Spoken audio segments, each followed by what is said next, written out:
Ang pagbati po sa inyong lahat na sumusubaybay sa channel na ito. Welcome to Eureka's YouTube channel.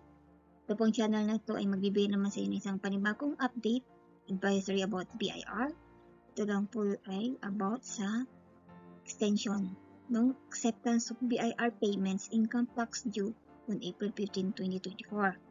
So, ano ba itong mga income tax na to? Ito po yung mga Form 1701 or 1701A for single proprietor, and 1702RT, 1702EX, and 1702MX for corporation. Okay, so atin pong tingnan kung ano itong memorandum na ito na inilabas ng BIR nito lang February 20, 2024. So, let me clarify na itong memorandum na ito is just an extension of acceptance of BIR payments. Hindi po ito ay extension ng deadline. So, klaruhin ko lang, baka ma-misinterpret nyo, magkamali po kayo. Malate kayo sa profile.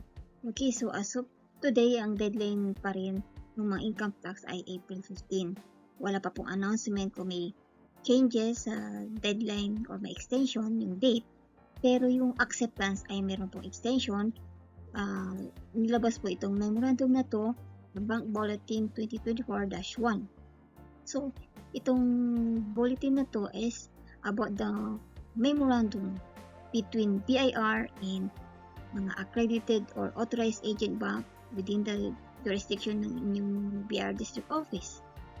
Okay, so ano ba ang nilalaman ng memorandum na to? So, ito po ay agreement between BIR and AAB, mga bangko, na mag-operate for an extended number of days. So, kung Monday to Friday lang operation ng mga bank, i-extend siya hanggang Saturday. That is only for 2 consecutive Saturdays, to be specific ay on April 6, 2024 and April 13, 2024. Okay, so good news yan dahil kahit Sabado open yung mga bank para magpanggap ng mga payment natin. Okay, so hindi naman ibig sabihin na yung ITR lang ang ina-accept nila. Kundi lahat po ng mga BIR payments na babayaran ninyo, i-accept nila yan. Okay, and also aside from the 2 consecutive Saturdays na additional days na pagtanggap ng BIR payments, ma-extend din po yung number of hours from closing time na 3 o'clock to 5 o'clock.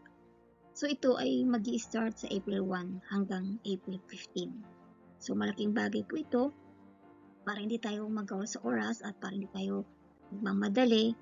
Okay, so mas better, mas maaga, mag-file na rin kayo para ma-avoid nyo yung penalty at hindi kayo malate po. Okay?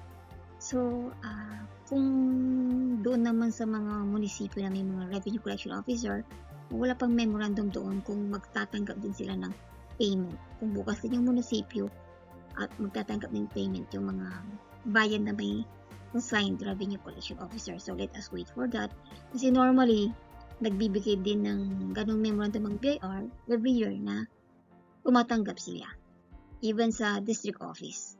So, sa ngayon, ang lubas ko lang ay sa bangko, kaya abangan natin yan. Okay, so, subscribe kayo sa channel na to para ma-update kayo whenever na may mga ganyang bagong advisory. Okay?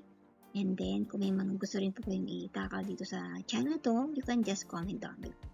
So, kindly like, share, and subscribe pag inyo po nagustuhan. Then, click the notification bell for more BIR update and related. Okay? Until next vlog, thank you and God bless.